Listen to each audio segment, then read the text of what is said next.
Hello everyone, આપણે છે હવે ક્વેશ્ચન નંબર 6 ભણશું, જે શોર્ટ નોટ આધારિત ક્વેશ્ચન છે કે John Keats as a poet of beauty and sensuousness. કે જોન કીટ્સની વાત કરીએ તો કે કહેવાતું કે as a poet of beauty, જે સુંદરતા માટે અને બીજું સંવેદનાશીલ માટે છે, જાણીતા છે. તો કે John Keats was an English romantic poet, કે ઇંગ્લિશ રોમાન્ટિક પોએટમાં આનું નામ સામેલ છે. અને his poetry is characterized by the sensual imagery and beauty. અને એમની પોએટ્રી છે કેરેક્ટરાઇઝડ બાય, કે કેના દ્વારા કેરેક્ટરાઇઝ કરવામાં આવે છે, તો કે જે સેન્સ્યુઅલ ઇમેજનરી બ્યુટી હોય, કે જે એકદમ કહેવાય કે સંવેદનશીલ બ્યુટી હોય એવી વસ્તુ, અને બીજું થોડું કાલ્પનિકતા આધારિત હોય. અને every poet is a lover of beauty, but beauty for them May have a different meaning. કે દરેક પોએટ છે બ્યુટી, સુંદરતાના છે, ખરેખર એ ચાહક હોય છે, પણ જોન કીટ્સ માટે છે સુંદરતા છે એ ખરેખર કંઈક અલગ જ વસ્તુ, અલગ જ મહત્ત્વ છે, ધરાવે છે. And four kids beauty was his religion. અને જો અહીંયા એમને કીધું છે કે જોન કિડ્સ માટે તો સુંદરતા ખરેખર એનો ધર્મ જ બની ગયો. His poems reflect his ardent fervor for all that is a beautiful, irrespective or whether that beauty belongs to art, nature or woman. અને એમના માટે ખરેખર સુંદરતા છે એ ખરેખર એની પોયમની અંદર બતાવી આવે છે. અને એ ખરેખર શું રિફ્લેક્ટ કરે છે, તો કે જે કહેવાય કે પ્રખર અને અથવા તો પ્રથમ જે ઉત્સાહ હોય એ બતાવે છે. અને for all that is a beautiful, irrespective of whether that is beauty belongs to, કે ખરેખર બ્યુટી છે બિલોંગ્સ ટુ, એ કોઈ પણ વસ્તુ સાથે બિલોંગ્સ કરતી હોય, ઓફ આર્ટ હોય, નેચર હોય કે વુમન હોય. And beauty is one of the major hallmarks of his poetry. Thus he says, a things of beauty is a joy forever. એટલા જ માટે એમનું કહેવાય કે એક હોલમાર્ક, કે ખરેખર સુંદરતા વિશે લખનારા વ્યક્તિમાં એક કહી શકાય કે એમનું સ્થાન છે એ મોખરે છે. અને એની જે પોએટ્રી છે એ લખતા હતા એનું ખબર પડી જાય કે આ એમને જ લખેલી છે, એટલા માટે એનું એક હોલમાર્ક છે એ બની ગયું. તો બીજું કે એ જ કહેતા હતા કે ખરેખર સુંદરતા છે શું છે, કેવી વસ્તુ છે, તો કે એનો આનંદ છે હંમેશા માટે મળતો રહે, એ જ વસ્તુ સુંદર છે. And in the process of exhibiting his love for the beauty, Keats lends a touch of sensuousness to his poetry. અને આ પ્રોસેસની અંદર તમે કહી શકો કે એમના પ્રેમ માટેની જે એમનો જે પ્રેમ હતો સુંદરતા માટે, Keats lends a touch of sensuousness, કે એને છે ખરેખર સંવેદનાશીલ કહેવાય એ વસ્તુને એને ટચ કરી લીધી એની પોએટ્રીની અંદર. અને એમની જે પોએટ્રી છે, his odd on a Grecian arm and sufficiently bears the stamps of a kid's sensuousness. કે આની અંદર તો તમે એક છે પૂરતી માત્રામાં છે એ વસ્તુ એ ખરેખર ધરાવે છે. શું એક સ્ટેમ્પ કહી શકો કે તમે જે સંવેદનાશીલ વસ્તુ હોય એનો. We see gods in a mad pursuit after the maidens. આપણને છે એ વી સી ધ ગોડ્સ, કે આપણને ભગવાન પણ જોવા મળી જાય એવી રીતના એને વાત કરી છે એનું જે મેડ પરસ્યુટ છે એની અંદર.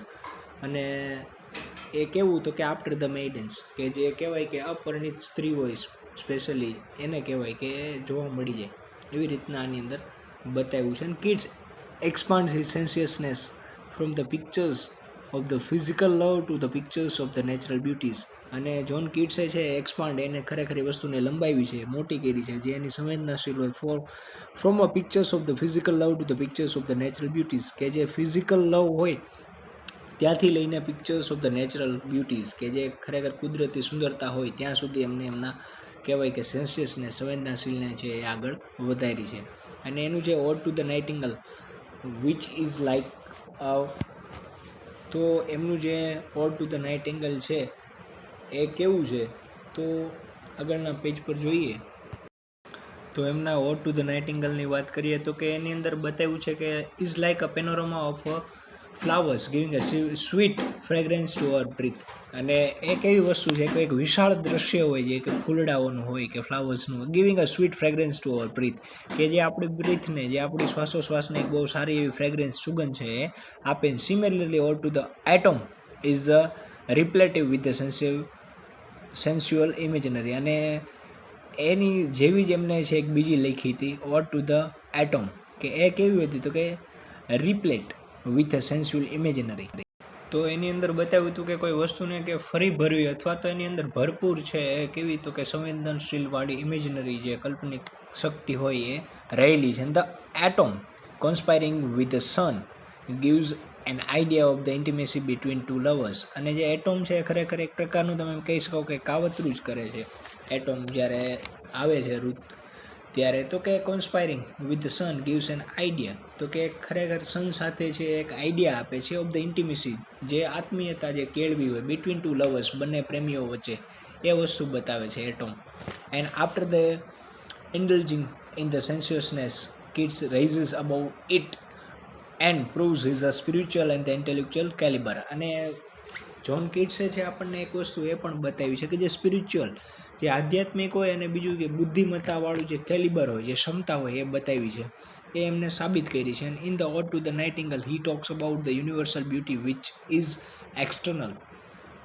અને એમને એક વસ્તુ બતાવી છે કે જે યુનિવર્સલ બ્યુટી વિશે અમને વાત કરી છે કે જે સાર્વત્રિક જે સુંદરતા છે, અને એ મોસ્ટ ઓફ જે વસ્તુ છે કેવી છે તો કે માણસની અંદર છે સુંદરતા છે. Thou was not born for that immoral bird, કે એવું એમને કીધું છે કે thou was not born for that, કે જે વસ્તુ મરવા માટે નથી બની એ, એવું immortal bird, કે જે મરણાધૃત ન હોય એવું, immortal કે જે અમર હોય એવું તમે કહી શકો. And kids would die, that nightingale would die, but the song of the nightingale, example, the beauty that the song represents would continue forever.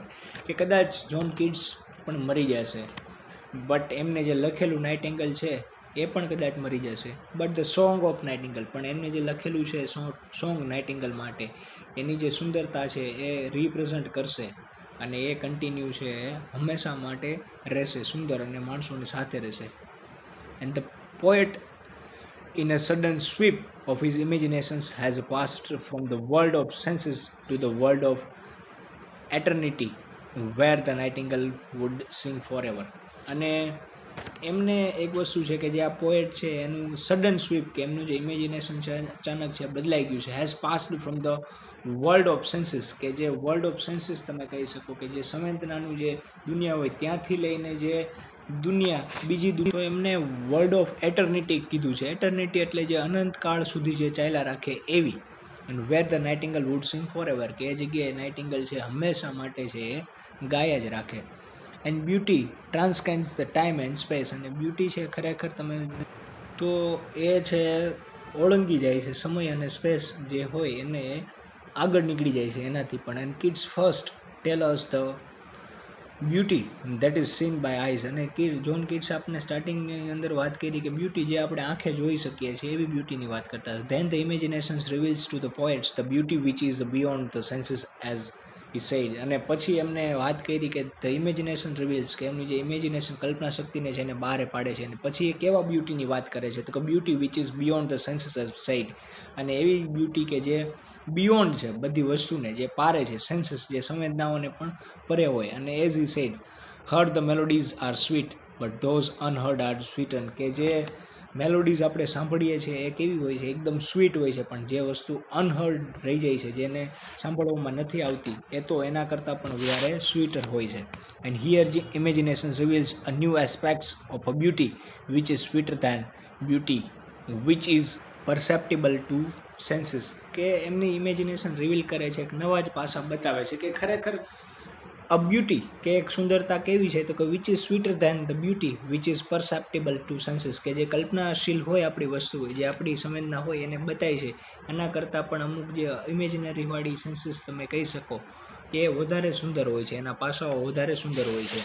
અને વધુ એમને છે આગળ જોઈએ પેજ ઉપર, kids life was full of suffering and he himself was a pre two disease and pain, કે એમની ખુદની life પણ કેવી તો કે સફરિંગ, દુઃખદાયી રહી છે, પીડાદાયક રહી છે, અને એમને પણ ઘણી વસ્તુના એ શિકાર બન્યા છે, જે અમુક ડિઝીઝ રોગ હોય અને જે દુઃખ હોય એના. And he even though side the melancholy dwells with a beauty, અને એ ખુદ છે એવું કહેતા હતા કે જે ઉદાસીનતા છે ખરેખર બ્યુટી સાથે છે એ તાલ્લુક રાખે છે. And pain and suffering are not diverse from the joy, for they together make up life just like the days and the night together. અને એ કહે છે પેઇન અને સફરિંગ છે ખરેખર એકબીજાથી diverse from joy, for they are together, કે ખરેખર જે આપણે દુઃખ અને દર્દ જે આપણી લાઈફમાં હોય છે, જે ખુશી હોય છે, એ બધું એકબીજા સાથે છે તાલ્લુક રાખીને જ આપણી જિંદગી છે બનાવતા હોય છે. જેમ દિવસ અને રાત છે સાથે હોય છે, એમ કે દિવસ પછી રાત આવે છે ને રાત પછી દિવસ આવે જ છે, તો એ બંનેનું જોડાણ છે. એમ સુખ અને દુઃખનું પણ જોડાણ છે જ તે. And this kid size beauty is truth and truth is beauty, that is all. અને એ કહે છે કે બ્યુટી ઇઝ ટ્રુથ, કે સુંદરતા એ જ સત્ય છે, સત્ય છે એ જ ખરેખર સુંદર છે. એન્ડ યે all on the earth and all ye need to નો. અને આ જે દુનિયા ઉપર જે બધી વસ્તુ છે આ પૃથ્વી ઉપર, and all ye need to know, એ બધી વસ્તુ આપણે જાણવી જોઈએ. And Keats himself confesses I have love the principle of beauty in all things. અને કિડ્સ ખરેખર ખુદ માને છે કે હું જે આના બધા નિયમો છે, ખરેખર બ્યુટી ઇન ઓલ થિંગ્સ, એ બધી સુંદરતાના નિયમોને હું ચાહું છું, બધા નિયમોને હું પાડું છું. But this patience for the beauty was not that the sensuous or sentimental man, it was an intellectual and the spiritual passion. કે but this passions for beautiful, કે આમનું જે પેશન હતું બ્યુટીફુલ માટે, was not that of the sensuous, કે ખાલી સંવેદના માટે નહોતું, ઓર ધ સેન્ટિમેન્ટલ મેન, કે જે માણસને લાગણીકીય બનાવી દે એવું નહોતું. ઇટ વોઝ એન ઇન્ટેલેક્ચ્યુઅલ, કે એ ખરેખર બુદ્ધિમત્તાવાળા બનાવે, અને એન સ્પિરિચ્યુઅલ પેશન, કે જે આધ્યાત્મિક માણસને પેશન જગાડે એવી વસ્તુ હતી. તો એમના માટે છે આ બ્યુટી અને સેન્સિયસનેસની જ્હોન કીટ્સ છે વાત કરતા હતા. તો આ ક્વેશ્ચન અહીંયા આપણે પૂર્ણ કરીએ છીએ. નેક્સ્ટ ક્વેશ્ચન પછી આપણે આગળના લેક્ચરમાં જોઈએ.